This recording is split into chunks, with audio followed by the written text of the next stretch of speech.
Édition de la quinzaine nationale de l'emploi qui se tiendra à Lokossa. L'université de Parakou a abrité hier mardi la journée universitaire de l'emploi, une plateforme d'échange entre acteurs clés du monde du travail que constituent employeurs, étudiants, chercheurs et experts de l'institution professionnelle. Plus de détails avec Ronald Robinson et Abdullah Fouidrissou. Tout le monde. Les entreprises les plus visibles, c'est quoi? C'est Sodeco. Ou bien, avec les usines de grainage. Où sont les autres entreprises? Difficultés d'insertion professionnelle des jeunes au Bénin, diagnostic et approche de solutions par les employeurs. C'est le thème des échanges de cette journée universitaire de l'emploi. Face à la problématique de l'insertion professionnelle, l'université de Parakou bouillonne d'initiatives pour développer des compétences et des champs d'insertion au-delà des diplômes. Le projet de gouvernance de l'équipe rectorale tourne autour de 4 axes stratégiques. Tous ces axes tournent autour de l'insertion professionnelle. Le premier axe est de devenir une université entrepreneuriale et de métier. Le deuxième fait de la recherche, la source de l'innovation. Et là, nous avons des projets innovants pilotés par nos jeunes dans des startups en création. Mais ces startups sont créées à partir des informations scientifiques. L'Université de Parakou, depuis 3 ans, s'est engagée dans cette politique de recherche chère au chef de l'État. Qu'est-ce que le chercheur apporte à sa société? Le troisième axe est de devenir justement une université verte. Et là, nous avons créé le centre de fabrication des déchets pour faire de l'or qui dure. Et enfin, la quatrième priorité, c'est de devenir une université citoyenne. Faire de la citoyenneté, faire du don de soi une chance d'insertion sociale. Nous avons créé plusieurs centres opérationnels justement pour accompagner l'insertion professionnelle de nos enfants.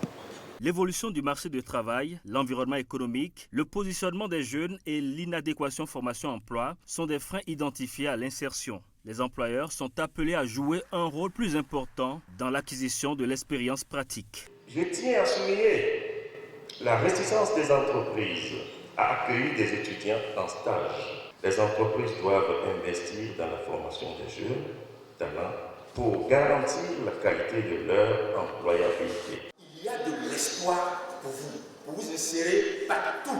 Un bon catalyseur du dialogue, l'Agence nationale pour l'emploi contribue à l'insertion professionnelle à travers des rendez-vous comme celui-ci où des conseils, des parcours inspirants ou success stories sont source de motivation pour les jeunes. Le ministère des Affaires sociales et de la microfinance, à travers le projet Soued Bénin et ses différents partenaires au développement, toujours engagés aux côtés des apprenantes pour un meilleur avenir. À Malanville, les élèves du Collège d'enseignement général 1 ont eu droit à une séance de restitution sur la participation de leur CEG à la phase de sélection départementale en matière de théâtre. Reportage Judicaël Aïna et Ousmane Baparapé. Quoi? Qu'as-tu mangé hier? Est-ce que je sais même? Et puis je sais. Waouh, mes félicitations! Les grossesses en milieu scolaire ou encore les mariages précoces sont à bannir des pratiques pour l'évolution des apprenantes des lycées et collèges. Oui, bonjour, comment ça va? Tu as quoi?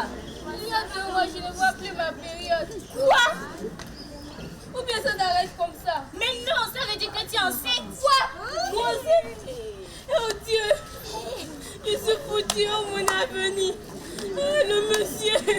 Et cette mise en scène vient encore rappeler aux différents acteurs du système éducatif l'importance du suivi des filles à l'école. De montrer aux gens d'abord les causes des grossesses non désirées en milieu scolaire et ses conséquences. Ce sont nos enseignants qui ont appris à ces élèves le théâtre et ils sont premiers, ça veut dire eux-mêmes ils sont premiers. Donc notre établissement est premier, donc c'est une double satisfaction. Cette représentation théâtrale s'inscrit dans le cadre de la sensibilisation de masse du projet Soued Bénin. C'est ces défis que nous devons relever pour permettre par exemple à nos jeunes filles de rester beaucoup plus à l'école.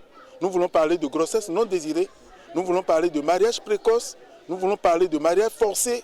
C'est des thématiques aujourd'hui que nous devons développer, qui sont des défis à relever pour que le Bénin puisse vraiment aller à la capture du dividende démographique. Et c'est très important pour nous, parce que pour nos jeunes filles, on doit les maintenir à l'école. C'est pourquoi il y a le kit scolaire, c'est pourquoi il y a le transfert monétaire conditionné. et d'autres avantages, les espaces sur l'école des futurs maris, tout ça là, nous le faisons pour développer notre jeunesse, pour qu'elle soit prête pour accompagner notre pays au développement durable. L'étape de Malanville au niveau départemental vient en prélude à la phase nationale prévue dans les prochains jours. De Malanville, on fait un escale dans le département du Koufo. Lancement de l'élaboration du plan local de sécurité PLS de la commune frontalière d'Aplahoué, une activité dont l'objectif est le renforcement de la gouvernance locale et de la sécurité dans les espaces frontaliers de notre pays. Ceci en adéquation avec les dispositions de l'article 33 du décret portant attribution, organisation et fonctionnement de la BJF. Évariste Zomanron et Samira Tchabimane. Instrument technique de la gouvernance et de la sécurité, le plan local de sécurité PLS est élaboré à partir d'une démarche participative de diagnostic où toutes les couches de la société exposent leur point de vue sur la gestion de la sécurité de leur cité pour une meilleure coproduction de cette dernière. Il permet également de faire face aux nouvelles formes d'insécurité. L'élaboration de celui d'Aplahoué était plus qu'important du fait de sa situation géographique. Les transmutations incessantes des méthodes des groupes extrémistes violents exigent de repenser, de revoir les stratégies de sécurisation de nos territoires pour éviter les surprises, Aplahoué étant également une ville frontalière. Un plan local de sécurité vise à mettre en place une stratégie cohérente et efficace pour renforcer la sécurité au niveau d'une commune ou d'un territoire en tenant compte de ses spécificités locales. Les espoirs sont grands, les attentes également, afin que le document élaboré puisse véritablement être mis en œuvre pour un bon renforcement de la gouvernance locale et de la sécurité au niveau de la commune frontalière d'Aplahoué. C'est l'affaire de tous les acteurs que nous sommes ici présents et c'est pour cela que le gouvernement du président Patrice Talon, en dehors de l'action militaire, a œuvré pour une autre stratégie, celle qui permet de placer l'individu, les populations, les communautés au cœur de leur propre sécurité. Les comités locaux de sécurité seront activés à nouveau. Ce qui est fait va nous permettre de mettre en œuvre plus facilement les autres programmes qui sont contenus dans les plans communaux de développement. Mon souhait est que ce document qui sera élaboré permette aux populations de circuler librement. L'une des communications ayant fait objet d'échange reste celle portant sur la présentation de la démarche méthodologique d'élaboration des plans locaux de sécurité et son utilité stratégique pour la gouvernance sécuritaire au niveau local. Du Koufo, cap sur l'Ouémé, la célébration du 80e anniversaire de l'avènement de l'église apostolique au Bénin a pris fin dimanche dernier par un culte d'action de grâce. C'est le siège de l'église Sisa Adjara qui a abrité l'événement. Les dirigeants de la congrégation ambitionnent de la faire grandir davantage. Retour sur le culte de clôture avec Calvador Arwanon et Yves-Patrick Loco. Jubilé de chaîne pour l'Église apostolique du Bénin, introduite depuis 1944. En 80 années d'existence, du chemin a été parcouru. Pour la célébration, une marée humaine a pris d'assaut le siège national de la confession religieuse à Malanville, commune d'Adjara. Du Bénin, mais aussi de l'extérieur, c'est une grande mobilisation. Les gens sont venus de partout dans le monde entier, des États-Unis, de l'Angleterre, de la France, de la Belgique, de la Suisse et des pays africains aussi. Le Seigneur est merveilleux. Dieu a été au contrôle de son Église depuis son existence au Bénin. C'est vrai, le chemin n'a pas été facile. Il y a eu des temps de malcompréhension à certains moments de l'histoire de l'Église, mais la sagesse de Dieu a permis à l'Église de s'édifier, de s'unir, et je retiens que la force de l'unité a permis d'obtenir les résultats que vous voyez aujourd'hui. Différents messages, lectures bibliques, adoration et prières pour les nations et l'Église, sans oublier les prestations des chorales. Tout était au rendez-vous pour marquer d'une pierre indélébile l'anniversaire de l'Église apostolique du Bénin, appelée à gagner davantage d'âmes pour le Christ. Je suis reconnaissant au Seigneur de participer à cette fête. 80 ans, c'est quelque chose de très important qui doit être célébré.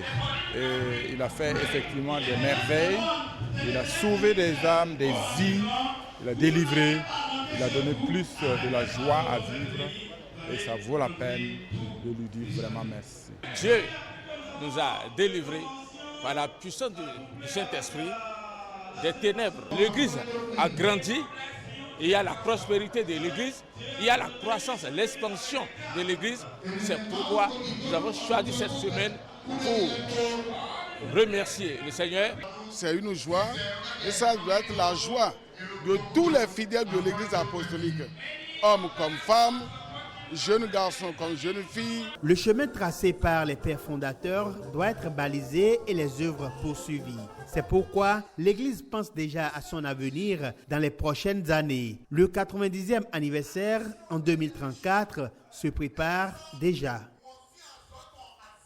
À Abomey, Madame, Monsieur, les festivités marquant le 50e du décès du roi Wemalia Tokpo ont pris fin le week-end écoulé par une célébration eucharistique. C'était au palais de Djimen sous les regards de Pierrette Adan-Yossi et Kanel Kapo. Prières, offrandes, chants et danses ont meublé la célébration. Durant sa vie terrestre, il s'efforçait de respecter toute femme et tout homme et prêter attention à quiconque était dans le besoin.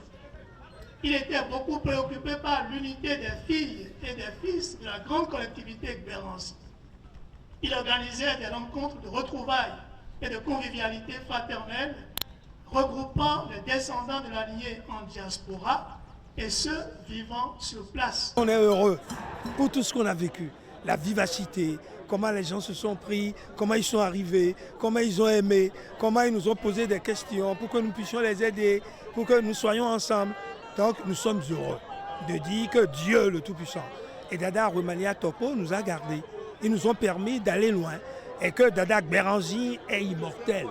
Pour nous, c'est un grand héros qu'il faut continuer à faire grandir. Aujourd'hui, on a compris que le roi du Dahomey est très croyant.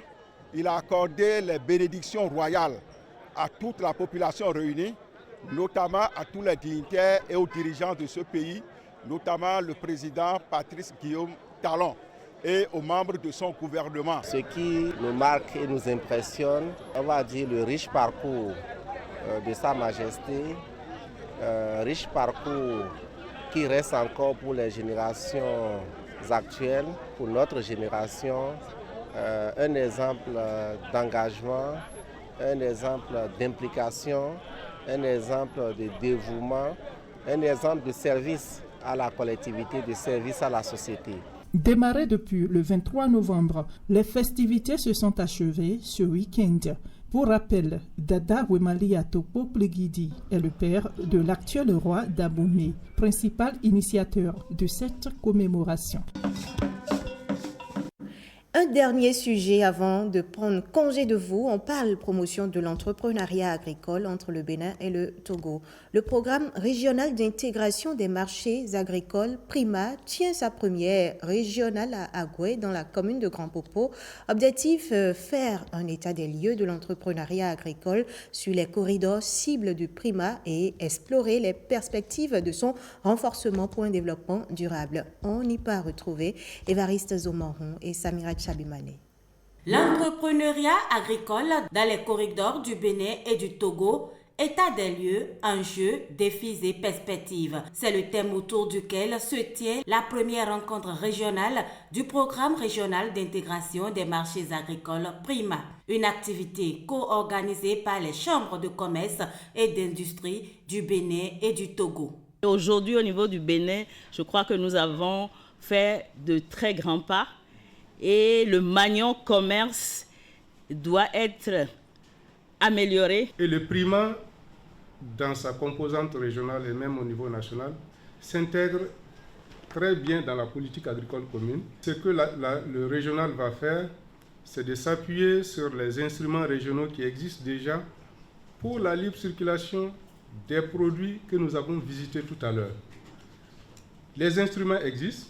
Ce rendez-vous d'échanges commerciaux des privés béninoises et togolais a pour objectif d'améliorer le commerce transfrontalier et les revenus des producteurs.